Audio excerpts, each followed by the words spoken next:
Hello दोस्तों, मैं सरिता अपने चैनल हिंदी ज्ञान में आपका स्वागत करती हूँ। दोस्तों, आज रक्षाबंधन है।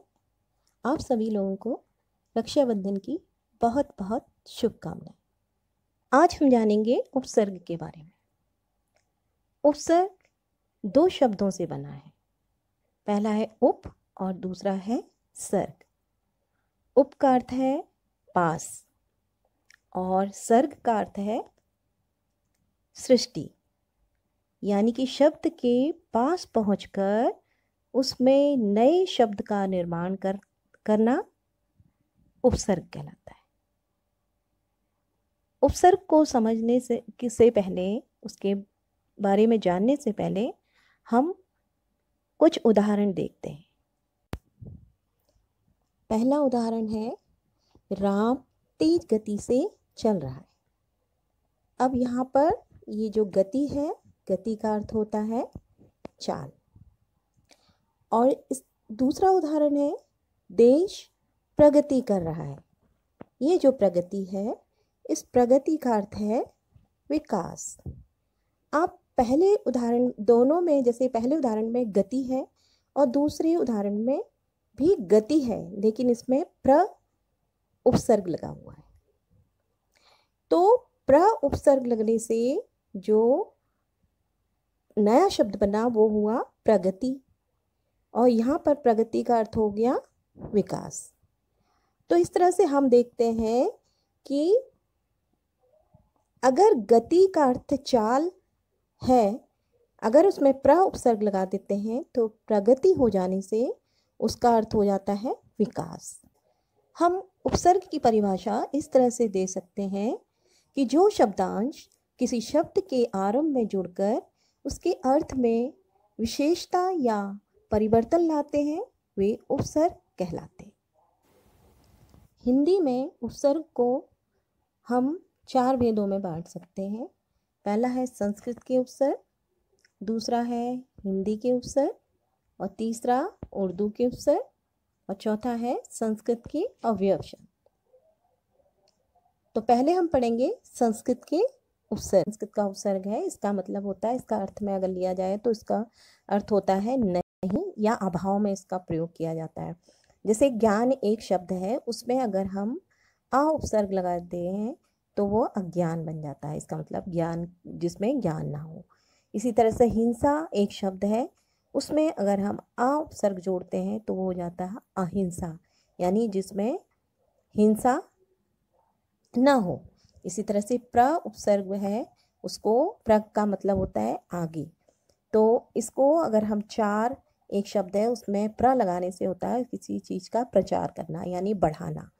इसी गति एक शब्द होता है, उसमें अगर हम प्र उपसर्ग लगाते हैं तो प्रगति बन जाता है। प्रगति मतलब उन्नति या विकास होना, प्रगति कहलाता है। इसी तरह से सु उपसर्ग है, सु आने होता है अच्छे के रूप में हम इसका प्रयोग करते हैं। पुत्र एक शब्द है, उसमें सु उपसर्ग लगाने से वो बनता है सुपुत्र, यानी अच्छा पुत्र। और कर्म एक शब्द है, जिसमें सु उपसर्ग लगाने से बनता है कर्म, सुकर्म, यानी अच्छा कर्म। इसी तरह से एक स्व उपसर्ग है, जिसका अर्थ होता है अपना। स्व का मतलब होता है अपना। तंत्र एक शब्द है, उसमें अगर स्व लगाते हैं तो वह स्वतंत्र एक नया शब्द बन जाता है। इसी तरह से राज एक शब्द है, उसमें स्व उपसर्ग लगाने से स्वराज एक नया शब्द बन जाता है। दूसरा है हिंदी के उपसर्ग। इसमें कु एक उपसर्ग है, कु का अर्थ होता है बुरा। बुरा में हम इसका प्रयोग करते हैं। अब पूत एक शब्द है, पूत माने होता है बेटा, उसमें अगर हम को उपसर्ग लगाते हैं तो ये बन जाता है कुपूत। और ढंग एक शब्द है, उसमें अगर हम को उपसर्ग लगाते हैं तो ये बन जाता है कुढंग। इसी तरह से एक और उपसर्ग है अध। अध का मतलब होता है आधा। पका, जब हम खाना पकाते हैं उसे बोलते हैं पका। पका में अगर अध अध उपसर्ग लगाते हैं तो वो अधपका होता है। अधपका का मतलब होता है कच्चा, पका हुआ नहीं, उसका विलोम में बन गया। अधपका मतलब आधा पका हुआ। इसी तरह से मरा एक शब्द है, उसमें अध उपसर्ग लगाने से वो बन जाता है अधमरा। एक अगला उपसर्ग है नी। नी का मतलब प्रयोग करते हैं कमी में, जिसका प्रयोग किया जाता है। जैसे डर एक शब्द है, उसमें नी लगा दें तो वो होगा निडर, जिसमें डर की कमी हो, जो डरता ना हो। दूसरा है हत्ता एक शब्द है, उसमें नी लगाने से वो हो जाएगा निहत्ता। तो ये जो शब्द हैं ये कहलाते हैं हिंदी के उपसर्ग। हिंदी में हम उर्दू के उपसर्गों का भी प्रयोग करते हैं बोलचाल की भाषा में या लिखते समय। हिंदी के उपसर्ग में जैसे ना, इसका प्रयोग, ना जो उपसर्ग है इसका अर्थ नहीं के रूप में किया जाता है।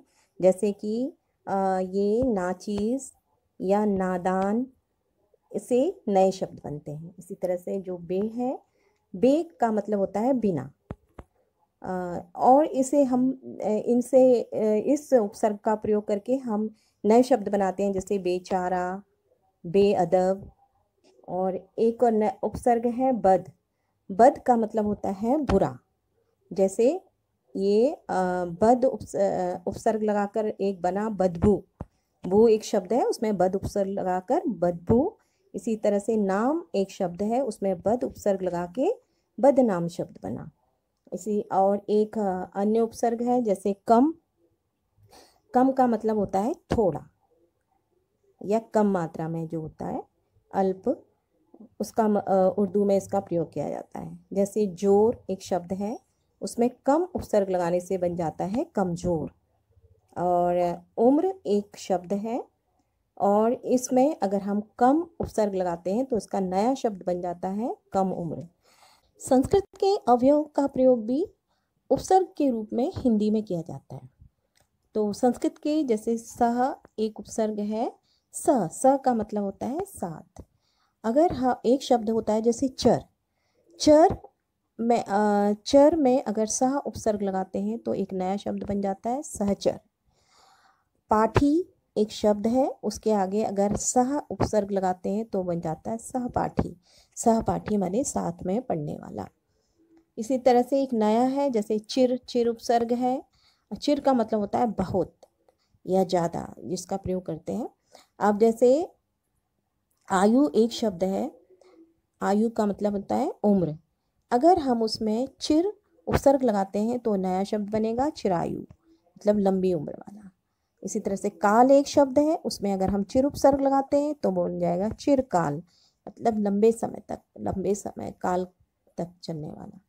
फिर सत उपसर्ग है, उसको अगर सत का मतलब होता है सच्चा, सच्चे में इसका प्रयोग करते हैं। जैसे कर्म, तो सत उपसर्ग लगाने से सत्कर्म हो गया, मतलब अच्छे कर्म, सच्चे कर्म। संग एक शब्द है, उसमें सत उपसर्ग लगाने से सत्संग माने अच्छे संग, सच्चे लोगों का संग। तो इस तरह से ये संस्कृत के अवयव होते हैं जिनका प्रयोग हम संस्कृत में हिंदी में उस तरह से हमने जाना कि शब्दों के आगे जुड़ने वाले जो शब्दांश होते हैं वो उपसर्ग कहलाते हैं।